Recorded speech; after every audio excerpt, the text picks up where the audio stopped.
আল্লাহ পাক যেন এদের উপরে পরিপূর্ণ গজব ঢালে। আল্লাহ পাক যেন সেই গজব আমার চোখে দেখায়।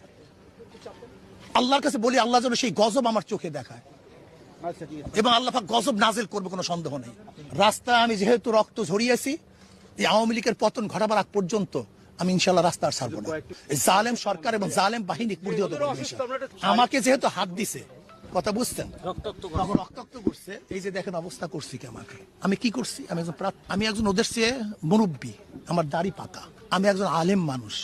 5টা মানুষ হলো আমাকে শ্রদ্ধা সম্মান করে, আমার উপর আঘাত করতে হবে তাদের, অথচ আমি কিচ্ছু বললাম না। এত নিকৃষ্ট, এত জানোয়ার হতে পারে মানুষ, এত পিশাচ হতে পারে মানুষ। বাবা সমতুল্য একটা ব্যক্তিকে আঘাত করবে, এত পিশাচ হতে পারে কোন মানুষ? এরা কি মানুষ?